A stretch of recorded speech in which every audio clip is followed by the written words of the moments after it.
नमस्कार दोस्तों, जय होम्योपैथी, जय हनीमैन। 2 दिन ऑर्गेनन का व्याख्यान। आज फिर हम आपके साथ हाजिर हैं मटीरिया मेडिका की एक और दवाई लेके, जिस दवाई का नाम है एस्क्यूलस। यानी कि कौन सी दवाई? यस, पाइल्स में यूज होने वाली दवाई, पाइल्स की दवाई, हेमोरॉइड्स की दवाई, वही ना। लेकिन सिर्फ पाइल्स और हेमोरॉइड्स के सिवा एस्क्यूलस कहाँ कहाँ यूज की जा सकती है, कब कब यूज की जा सकती है, और कौन कौन से इंडिकेशन मिले तब पाइल्स और हेमोरॉइड्स में एस्क्यूलस सोचना है। हर पाइल्स और हेमोरॉइड्स का केस एस्क्यूलस नहीं होता।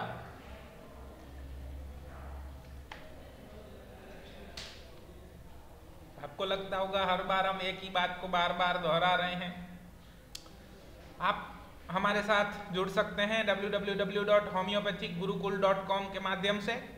अब देखते हैं एस्क्यूलस के कौन कौन से इंडिकेशन हैं फॉर पर्सन विथ हेमोरॉइडल टेंडेंसी। मालूम चला है, हेमोरॉइडल टेंडेंसी इज द कॉन्कोमिटेंट।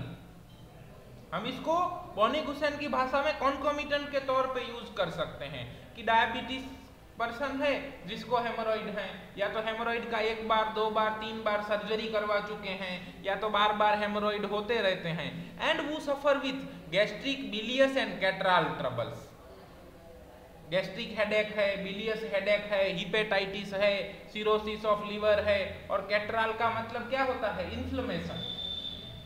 लेकिन हेमोरॉइडल टेंडेंसी है, हेमोरॉइडल टेंडेंसी है इसके साथ, तो हमें सोचना है एस्क्यूलस। मालूम चल रहा है। अब गैस्ट्रिक हेडेक का पेशेंट आता है जिसको माइग्रेन है, साथ में हेमोरॉइड्स भी हैं, और बोला कि 2 बार सर्जरी करवाया, फिर भी तीसरी बार हेमोरॉइड्स हुए हैं, तो वहां पे हम एस्क्यूलस सोच सकते हैं। हाँ, आपको बता दें, थर्मली हम हॉट कंसीडर कर सकते हैं। ज़्यादातर केसों के अंदर हॉट मिलता है with experience. Fullness in various part as from an undue amount of the blood, heart, lung, stomach, brain, pelvis and the skin. Fullness of the part, किसी भी जगह पे ब्लड का एक्यूमुलेशन हो जाना, तो वहां पे हम एस्क्यूलस सोच सकते हैं। सेम थिंग सल्फर में भी सोच सकते हैं। Accumulation of the blood at the rectum, उसी को हम हेमोरॉइड्स बोलते हैं ना, तो सल्फर में भी वो बात सोच सकते हैं। अब जहां जहां हम एक्यूमुलेशन और फुलनेस ऑफ द ब्लड सोचेंगे, वहां वहां सल्फर के साथ साथ हमें एस्क्यूलस सोचना। अब हमारे पास कोई मरीज आते हैं जिनको हाइपरटेंशन का दिक्कत है और साथ में हेमोरॉइडल टेंडेंसी मिलती है, तो we can think of aesculus in the cases of hypertension. Clear हो रहा है? क्यों? क्योंकि उनको हाइपरटेंसिव हेडेक हो रहा है। फुलनेस ऑफ द हेड और ब्रेन, एनीथिंग, आप जो भी सोच सकते हैं। उसी तरीके से कोई लेडी हैं जिनको हेमोरॉइड्स के साथ साथ पेल्विक पेन हो रहा है, या यूटेराइन ट्रबल्स हैं, या तो मेंसिस कैसा होगा? प्रोफ्यूज। क्यों? फुलनेस है, ब्लड बहुत ज्यादा है, तो लॉस भी कैसा होगा? ज्यादा। या तो इकाइमोसिस मिलता है, इडिमा मिलता है, पफी स्वेलिंग मिलता है, इनमें से कुछ भी मिलता है, तो वहां पे भी हम एस्क्यूलस सोच सकते हैं। Constant dull backache across the sacrum and hip, aggravation by walking और ऑन स्टूपिंग। स्टूपिंग का मतलब झुकना, झुकने से दर्द होता है या चलने से दर्द बढ़ जाता है, और ये कांस्टेंट डल बैकएक है।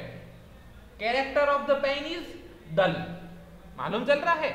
हमें कौन कौन से सिम्टम्स याद रखने हैं? ऐसे ही symptom, dull, anything is dull. अब कांस्टेंट डल हेडेक मिले, कांस्टेंट डल बैकएक मिले, dull type of the sciatica मिले, या तो constant dull pain in the abdomen मिले, या चेस्ट मिले, या हेड मिले। मालूम चल रहा है? हमें इसी डलनेस और पेन के साथ लेना देना है। कोई भी कंप्लेन अगर स्टूपिंग और वॉकिंग से एग्रावेटेड हो, तो वहां पे भी हमें एस्क्यूलस सोचना है। Mucous membrane of mouth, throat, rectum are swollen, burn, dry and raw.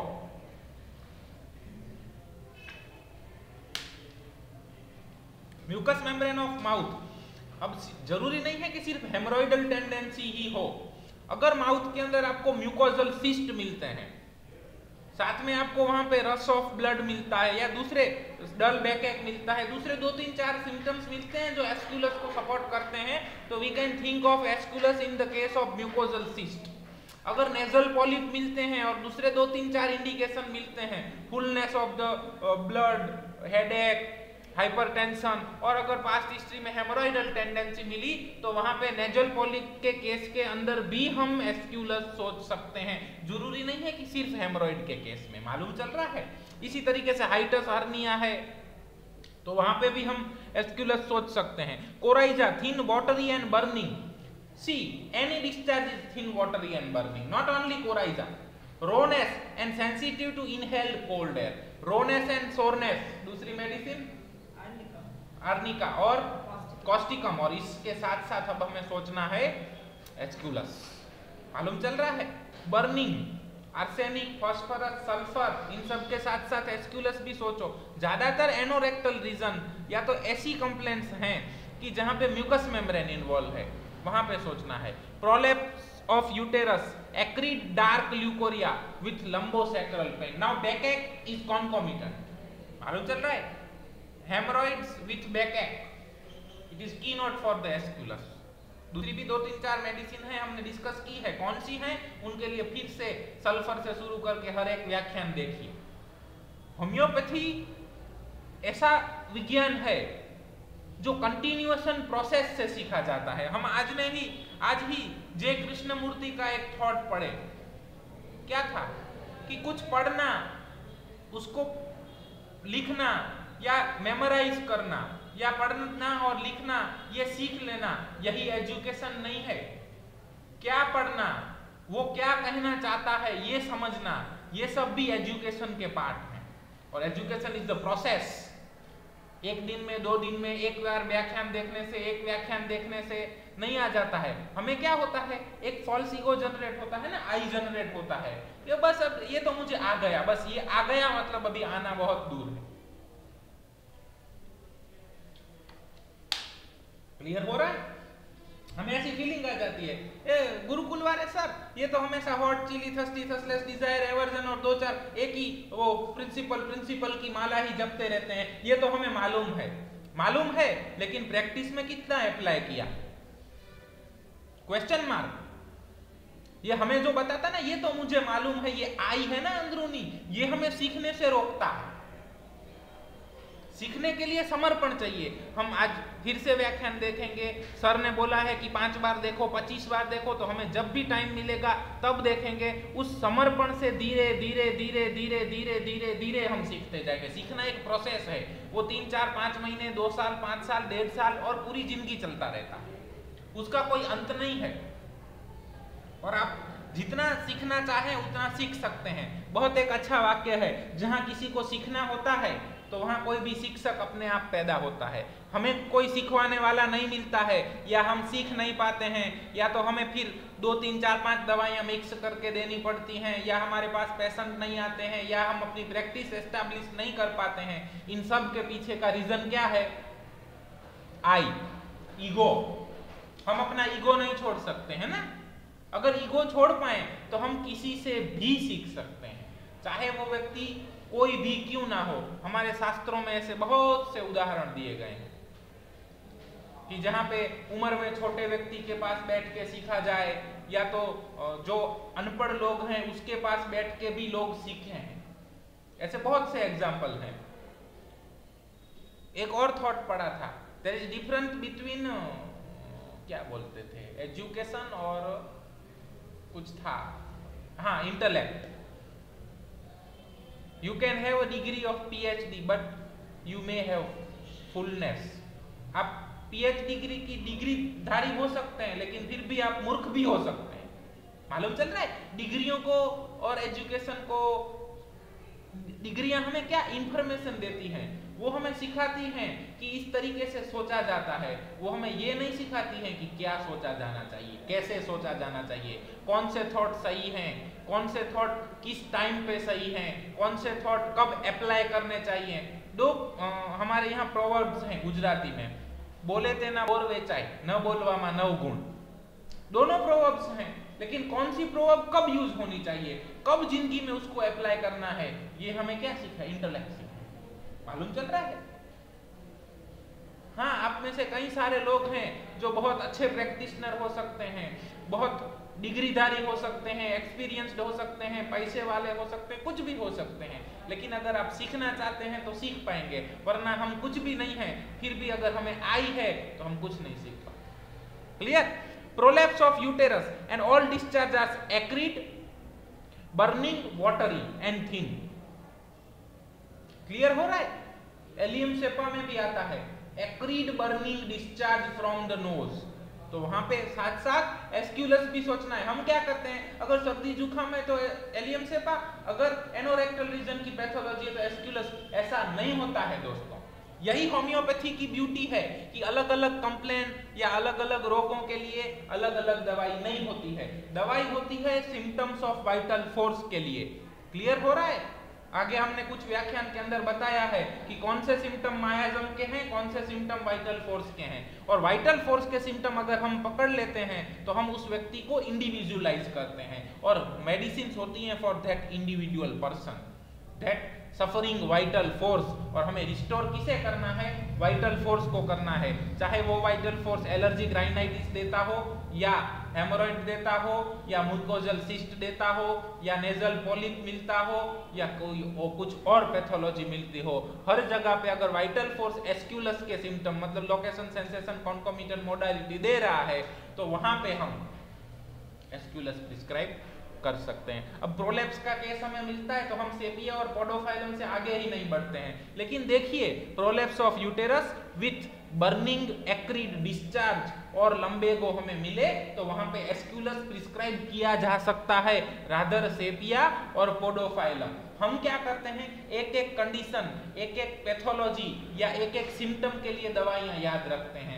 दवाइयां एक एक पैथोलॉजी या चीफ कंप्लेन के लिए नहीं होती हैं, दवाइयां होती हैं सफरिंग वाइटल फोर्स के लिए, और हमें सिम्टम जो याद रखने हैं वो वाइटल फोर्स के सिम्टम याद रखने हैं। Laryngitis, cough depending on hepatic disorder, hot feeling in the chest. हमने आपको बताया ना, hot feeling, not only chest. यहाँ पे हम यहाँ से थर्मल मोडालिटी को ले सकते हैं। ज्यादातर केसेस के अंदर हमें हॉट इंडिकेशन मिला है एस्क्यूलस के। अब लेरिंजाइटिस के अंदर हम क्या सोचेंगे, कॉकस कैक्टाई, मालूम चल रहा है, आर्जेंटम मेटालिकम, कॉस्टिकम। अगर रोनेस और लेरिंजाइटिस मिला तो हम कॉस्टिकम ही सोचते हैं, लेकिन साथ साथ एस्क्यूलस सोचना है। हम क्यों होम्योपैथी नहीं कर पाते हैं ना, उन सब के ये कारण हैं। बहुत सारे लोगों को शायद आज तकलीफ भी महसूस होगी, लेकिन कोई दिक्कत नहीं है। कफ, अगर हमें कफ मिले तो हम स्पॉन्जिया, ड्रोसेरा यही सोचते हैं। मेडिसिन कफ के लिए नहीं होती है दोस्तों, मेडिसिन होती है उस डिरेंज्ड वाइटल फोर्स के लिए जो अपने सिम्टम मायाजम के तौर पे कफ के ऊपर भी दे सकता है, रेक्टम के ऊपर भी दे सकता है, नोज के ऊपर भी, एनीथिंग, किसी भी जगह पे वो अपने सिम्टम्स दे सकता है। लेकिन अगर वो सिम्टम एस्क्यूलस को मैच करते हैं तो वहां पे एस्क्यूलस प्रिस्क्राइब की जानी चाहिए। ऑन हिपैटिक डिसऑर्डर, मालूम चल रहा, हमने पहले ही दिया ना, गैस्ट्रिक एंड बिलियस ट्रबल्स। तो हिपैटिक डिसऑर्डर, बार बार अगर हिपैटिक ट्रबल्स हो रहे हैं, या तो जॉन्डिस हो गया है, या तो हिपेटाइटिस ABCD कोई भी है, और साथ में एस्क्यूलस के 2-3-4 सिम्टम मिलते हैं, तो वहां पे हम एस्क्यूलस प्रिस्क्राइब कर सकते हैं। ये out of the box thinking है, ये होम्योपैथी का थिंकिंग है, और इसमें कहीं पे भी हमने मेंटल के ऊपर ज्यादा भार नहीं दिया है। ये प्योर हनीमैनियन वे, जहां तक हम हनीमैन और बॉनी हुसैन साहब को समझे हैं वहां तक की बात है। हमारी भूल हो सकती है, हमारे एप्लीकेशन में भूल हो सकती है, हमारी कोई बात गलत हो सकती है, हमारा अनुभव गलत हो सकता है, लेकिन मास्टर हनीमैन गलत नहीं हो सकते। क्लियर? सिवियर डल बैकएक इन लंबोसैक्रल रीजन, मोर और लेस कांस्टेंट। अब कोई भी दिक्कत हमें अगर कांस्टेंट मिलती है तो वहां पे एस्क्यूलस सोचना है। अगर हमें कोई मरीज मिलता है जो बोल रहा है कि हमें कांस्टेंट लंबोसैक्रल पेन है विद कांस्टेंट हेमोरॉइडल कंप्लेन है, मतलब 3rd degree 4th degree piles, तो वहां पे एस्क्यूलस ज्यादा सोचना है। अगर वो बोलता है कि पाइल्स कभी कभार होते हैं, कभी कभार अच्छे हो जाते हैं, तो दूसरी मेडिसिन सोची जा सकती है एस्क्यूलस से।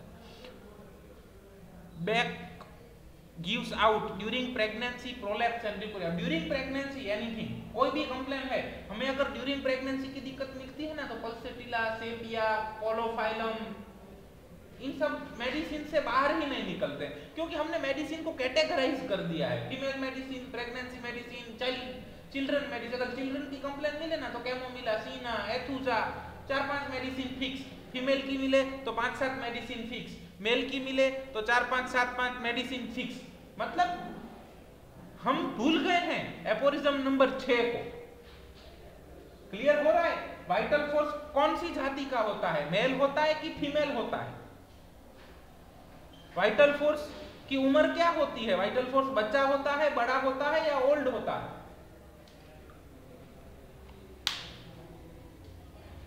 वो सब इंडिकेशन है ना, फीमेल, चिल्ड्रन, वो बाद में लेने वाले इंडिकेशन है, उनको बेस बना के प्रिस्क्रिप्शन नहीं किया जाना चाहिए।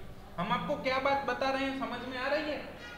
पहला इंडिकेशन फीमेल या चिल्ड्रन नहीं होना चाहिए, वो आखिरी होना चाहिए। जब आपने वाइटल फोर्स के सारे सिम्टम ले लिए, डिरेंज्ड वाइटल फोर्स के 4 मेडिसिन आ रही हैं, और अब आप एक्सपीरियंस से देखते हैं कि इन चारों में से ऐसी कौन सी मेडिसिन है जो चिल्ड्रन के ऊपर या तो फीमेल्स के ऊपर या तो जिसकी स्फीयर ऑफ एक्शन फीमेल के ऊपर ज्यादा है, तब वो आखिरी में लेने वाले सिम्टम है। लेकिन हम भूल क्या करते हैं, जो पहले लेना चाहिए उसे आखिरी लेते हैं, जो आखिरी लेना चाहिए उसे पहले लेते हैं, और फिर क्या कहते हैं, रिजल्ट नहीं मिलता है, होम्योपैथी नहीं हो पाती है। ये भूल हमारी है, गलत हम हो सकते हैं, गलत हनीमैन नहीं हो सकते।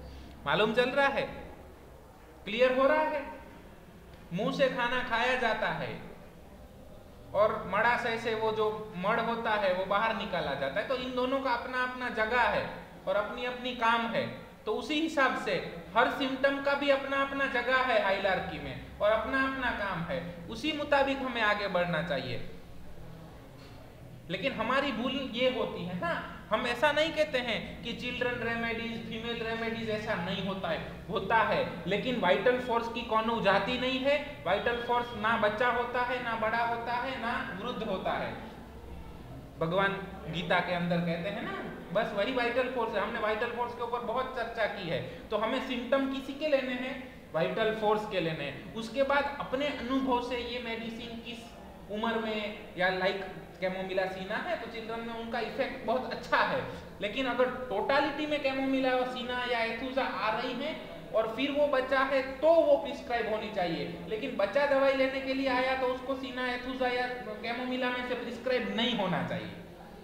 क्लियर हो रहा है? हमारी भूलें कहाँ हो रही है? हमारा दोस्तों गुरुकुल में हमारा कर्तव्य ही यही है कि हमारी भूलें कहाँ होंगी उसके ऊपर आपको अवेयर करना। आप अगर किसी रास्ते के ऊपर जा रहे हैं, आपको मालूम है कि यहाँ खड्डा है, तो आप नहीं गिरेंगे।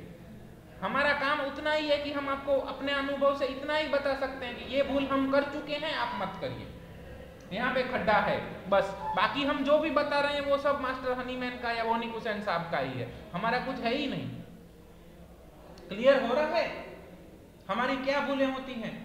कोई फीमेल आए तो उसको पल्सेटिला सेपिया, कोलोफाइलम लैकेसिस में से ही प्रिस्क्राइब करना गलत बात है। लेकिन फीमेल का केस लेके, PQRS लेके मेडिसिन आ रही है, अब फिर देखना कि इनमें से कौन सी ऐसी मेडिसिन है जिसको फीमेल में जिसका एक्शन बहुत अच्छा मिलता है, वो सही बात है।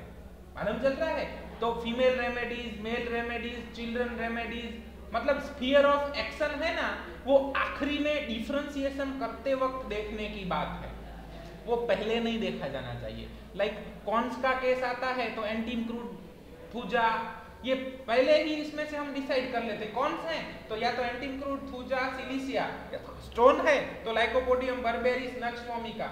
ऐसे नहीं करना है, पहले उसका वाइटल फोर्स के सिम्टम लीजिए, क्योंकि वाइटल फोर्स कोई पैथोलॉजी नहीं देखता है। वाइटल फोर्स के सिम्टम लेने के बाद अब देखते हैं कि स्टोन है, यस टोटालिटी में लाइको आ रही है और लाइको की अफिनिटी स्टोन के ऊपर ज्यादा है, then we have to prescribe lycopodium. Totality में एंटीमक्रूड आ रही है और कॉन्स के ऊपर उसकी अफिनिटी अच्छी है तो एंटीमक्रूड प्रिस्क्राइब करना है। लेकिन कॉन्स का केस मिले और उसमें एंटीमक्रूड से बाहर न सोचना, ये हमारी बहुत बड़ी गलती है। एस्क्यूलस मेडिसिन छोटी है और कई सारे लोगों को ये बिन जरूरी बकवास लगेगा, लेकिन हमें जो आप तक पहुंचाना है वो एस्क्यूलस नहीं है। एस्क्यूलस के तो बहुत सारे वीडियोस हैं और 10-15 मटीरिया मेडिका उपलब्ध हैं, उसमें से सीखा जा सकता है। हमें आपको जो सीखना है वो ये सिद्धांत है कि कब, कहां, कैसे, क्या सोचना है, इसी को नॉलेज कहा जाता है, बाकी सब इंफॉर्मेशन है। व्हेन वॉकिंग और stooping aggravate patient must seat up और लाई डाउन। अगर अस्थमा का मरीज मिलता है और कहता है कि डॉक्टर साहब मैं लाई डाउन करूं, सो जाऊं तो ही मुझे अस्थमा अच्छा होता है, तो वहां पे भी एस्क्यूलस सोचा जाना चाहिए। दूसरे 2-3-4 सिम्टम मिलने चाहिए। Asthma in patient who have haemorrhoidal tendency and better by lie down. 3 indication मिले तो उस अस्थमा के केस में भी हम एस्क्यूलस सोच सकते हैं। क्लियर हो रहा है? Sensation of heaviness and lameness in the back, haemorrhoids with sharp shooting pain up the back, burning in anus with chill up and down in the back. ये आपको ज्यादातर हेमोरॉइड्स के केसेस में ये सिम्टम मिलेंगे, तो ज्यादातर केसेस में हम एस्क्यूलस दे देते हैं। थोड़ा बहुत रिजल्ट भी मिलेगा क्योंकि पार्शियल सिमिलर बनेंगी, लेकिन क्योर नहीं मिलता है, rapid gentle and permanent restoration नहीं मिलता है। क्यों? क्योंकि उसके लिए हमें केस लेना पड़ता है। अगर जनरल्स अवेलेबल हैं तो हमारा prescription always based on general होना चाहिए। अगर जनरल अवेलेबल नहीं है तो ही हमें पर्टिकुलर के ऊपर जाके प्रिस्क्राइब करना है। क्लियर हो रहा है? इसमें बहुत सारी फिलोसॉफिकल बातें हम आज बता रहे हैं आपको। मालूम चले जैसे जॉइंट पेन में रस्टॉक्स और ब्रायोनिया, नहीं रे नहीं, पहले केस लेने की ट्राई करो, वाइटल फोर्स के जनरल सिम्टम लीजिए और फिर टोटालिटी में रस्टॉक्स या ब्रायोनिया आ रही है तो प्रिस्क्राइब कीजिए, नहीं आ रही है तो दूसरी जो आ रही है वो कीजिए। लेकिन जनरलिटी के लेवल के ऊपर कुछ नहीं मिल रहा है, वन साइडेड डिसीज है, या तो आपकी एक मेडिसिन ऑलरेडी शुरू है और पेशेंट किसी अनदर एक्यूट कंप्लेंट के लिए आ रहा है और आप एक्यूट प्रिस्क्रिप्शन करना चाहते हैं, तब ओनली पर्टिकुलर के सिम्टम लेके ऐसी मेडिसिन प्रिस्क्राइब कीजिए और वो भी लोअर पोटेंसीज में, जो पेशेंट को सिर्फ आराम देंगी, आराम, not a rapid gentle and permanent restoration.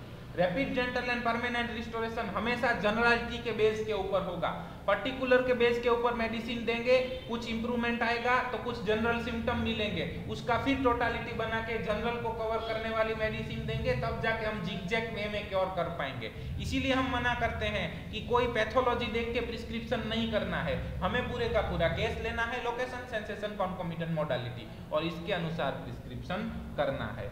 अगर जनरल्स नहीं मिलते हैं, वाइटल फोर्स इतना वीक है कि जहां पे जनरल नहीं मिलते हैं, या तो हमें किसी एक्यूट फेज के लिए प्रिस्क्राइब करना है, नॉट एक्यूट डिसीज, हाँ एक्यूट फेज मतलब पेशेंट दूसरी किसी कंप्लेंट के लिए दवाई शुरू है और उसको सडनली एनोरेक्टल पेन शुरू हुआ जो अनबियरेबल है, तो तब उसके पेन को सबसाइड करने के लिए हम लोअर पोटेंसीज के अंदर सिर्फ एनोरेक्टल रीजन के जो पर्टिकुलर सिम्टम मिलते हैं उनके ऊपर से मेडिसिन प्रिस्क्राइब करते हैं, तब जाके कोलेंसोनिया, एस्क्यूलस, इस तरीके की मेडिसिन प्रिस्क्राइब होंगी, अन्यथा ज्यादातर पॉलीक्रेस्ट ही प्रिस्क्राइब होती हैं। क्लियर? मालूम चला किसको एक्यूट फेज का प्रिस्क्रिप्शन कहते हैं, किसे सिमिलिमम कहते हैं, किसे सिमिलिमम ऑन फिजिकल पर्टिकुलर कहते हैं और किसे सिमिलिमम ऑन फिजिकल जनरल कहते हैं। कब कब हमें children remedies, female remedies, male remedies और स्फीयर ऑफ एक्शन सोचना है और कब हमें उसे नहीं सोचना है। मालूम चल रहा है? हम ज्यादातर क्या करते हैं, एपोरिज्म 6 भूल जाते हैं। हमारे पास पाइल्स लेके पेशेंट आता है ना, डॉक्टर साहब क्या बोलते हैं पाइल्स को हिंदी में, बवासीर, बवासीर का दिक्कत है, तो हम पहले से ही एस्क्यूलस, कोलेंसोनिया, दूसरी 2-3-4 दवाइयां सोच के ही रखते हैं और फिर उसमें से ही प्रिस्क्रिप्शन करते हैं। हाँ आराम मिलेगा पेशेंट को, लेकिन rapid gentle and permanent restoration सब केस में नहीं मिलेगा। उसके लिए हमें पहले से केस लेना है, केस लिया, केस में हमें मिला कि बैकएक के साथ पाइल्स हैं, वहां पे फूल गए हैं, कांस्टेंट कंप्लेन है, और उसके बाद हमने देखा कि ओके अब टोटालिटी में भी एस्क्यूलस आ रही है, तब जाके हमें एस्क्यूलस वहां पे प्रिस्क्राइब करना है। हमें पेशेंट मिलता है जिसको अस्थमा का दिक्कत है, कांस्टेंट अस्थमा है, सोने से अच्छा लगता है, तो वहां पे भी हम एस्क्यूलस प्रिस्क्राइब कर सकते हैं। लेकिन अगर हम हर बार पर्टिकुलर रीजन की मेडिसिन सोचेंगे, पर्टिकुलर पैथोलॉजी की मेडिसिन सोचेंगे, पर्टिकुलर जेंडर की मेडिसिन सोचेंगे, कौन सी मेडिसिन है हनीमून सिस्टाइटिस के लिए, लेकिन उसके सिवा बहुत सारी मेडिसिन हैं, मतलब पर्टिकुलर फेज ऑफ लाइफ के लिए सोचेंगे, वो सब इंडिकेशन लेने हैं लेकिन आखिर में, पहले हमें पेशेंट का केस लेना है और केस कैसे लेना है उसके पूरे के पूरे व्याख्यान उपलब्ध हैं। केस टेकिंग करने के बाद जितने जनरल्स मिले, पिक्यूलियर जनरल्स, उनको पहले लेना है। उसके ऊपर से मेडिसिन नहीं मिलती है, सब जनरल्स कॉमन है, तो फिर पिक्यूलियर पर्टिकुलर्स लेना है और उसके ऊपर से मेडिसिन प्रिस्क्राइब करनी है। आपके पास कार्सिनोमा के लिए किसी मरीज का ट्रीटमेंट चल रहा है, आपने कोई भी दवाई दिया, अब वो सडनली एनोरेक्टल पेन के साथ प्रेजेंट हुआ है, तब हमें अपना ट्रीटमेंट प्लान चेंज नहीं करना है, उस एनोरेक्टल पेन के फेज के लिए एक मेडिसिन प्रिस्क्राइब करेंगे और तब जाके बर्निंग इन एनस मिला या हेमोरॉइड्स विद बैकएक मिला, तो इन 2-3-4 सिम्टम्स के ऊपर से 2-3-4 सिम्टम के ऊपर से हम वहां पे क्या करेंगे, एस्क्यूलस या ऐसी कोई दवाई प्रिस्क्रिप्शन करेंगे। इनको कई सारे स्टॉलवर्ड्स ने एक्यूट प्रिस्क्राइबिंग बोला, कई लोगों ने शॉर्ट एक्टिंग मेडिसिन बोला, सबके शब्द अलग अलग हैं, लेकिन हमें करना ये है, लेकिन हमें उससे अपनी जो सिमिलिमम थी उसको भूल नहीं जाना। मालूम चल रहा है, ये तो एक फेज आपको पेशेंट की जो सफरिंग है वो कम करके देगा। Rapid, gentle and permanent restoration करना है तो केस लेना पड़ेगा, PQRS निकालने पड़ेंगे, टोटालिटी बनानी पड़ेगी और सिमिलिमम देनी पड़ेगी, इसके अलावा और कुछ नहीं हो सकता। Clear?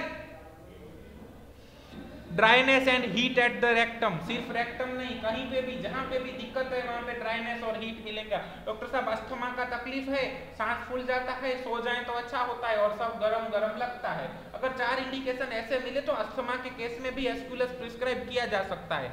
Feel as if full of small sticks, knife like pain, shoot-ups in the rectum, hemorrhoids, blind, burning and painful, rarely bleeding। इसके आगे हमने कोलेनसोनिया के अंदर क्या देखा, profuse bleeding. Itching of the rectum, दूसरा medicine sulphur. Hard dry stool difficult to pass with dryness and heat of rectum, dryness and heat of rectum, दूसरा medicine lycopodium, तीसरा मेडिसिन ब्रायोनिया अल्बा और एस्क्यूलस। मालूम चल रहा है, इस तरीके से डिफरेंशिएशन करना है। Stool followed by fullness of the rectum and intense pain in the anus for hours, ये कॉमन सिम्टम है हेमोरॉइड्स के। ये सिम्टम अगर हर बार लेंगे तो हर बार एस्क्यूलस पे जाएंगे, इसीलिए कह रहे हैं कि पहले जनरलिटीज पकड़िए, नहीं मिलती है तो पर्टिकुलर के ऊपर प्रिस्क्राइब कीजिए, तब एस्क्यूलस ही आने वाला। यानी कि ऐसे कोई जो पर्टिकुलर रीजन के ऊपर काम करने वाले दवाई। क्लियर हो रहा है? और बोनीकुशन साहब एक बहुत अच्छी बात सिखाते हैं, एक मेडिसिन जो किसी पार्ट के ऊपर एक्ट करती है एक पैथोलॉजी के लिए, तो वो मेडिसिन उसी पार्ट की किसी भी पैथोलॉजी के लिए एक्ट करेगी। यानी कि अगर फिशर हैं लेकिन ये कोई भी 3-4 knife like shoot of pain मिल रहा है, ब्लाइंड है और बैकएक मिल रहा है और हीट मिल रहा है, तो उस फिशर में भी एस्क्यूलस वर्क करेगा, पाइल्स है तो भी करेगा, एनोरेक्टल कार्सिनोमा है तो भी करेगा, कॉन्स्टिपेशन है तो भी करेगा, और कुछ भी है तो भी करेगा। मालूम चल रहा है? इसीलिए जब हम उस पर्टिकुलर पार्ट की टोटालिटी बनाएंगे तो उसकी ऑर्गन स्पेसिफिक मेडिसिन ही आएंगी। अब नया एक कॉन्सेप्ट है ऑर्गन स्पेसिफिक मेडिसिन, पढ़िएगा।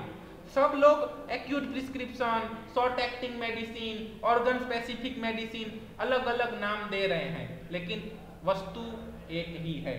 एकम सत्यम विपरा वदति बहुधा, एक ही सत्य को विद्वान अलग अलग मत से रजू करते हैं।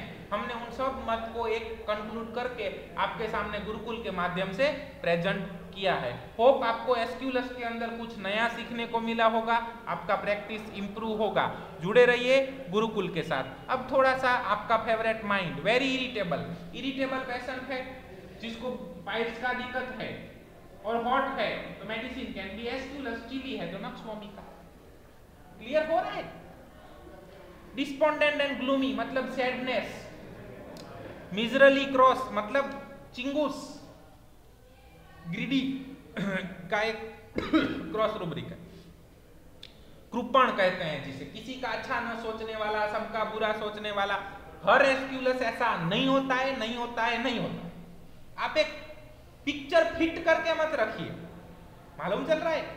मिलता है तो वो एस्क्यूलस का इंडिकेशन है, नहीं मिलता है तो it's okay. Lose temper easily and gain control slowly, इसमें से कुछ भी इंडिकेशन मिले वहां पे भी एस्क्यूलस प्रिस्क्राइब किया जा सकता है। धन्यवाद। जय होम्योपैथी, जय हनीमैन।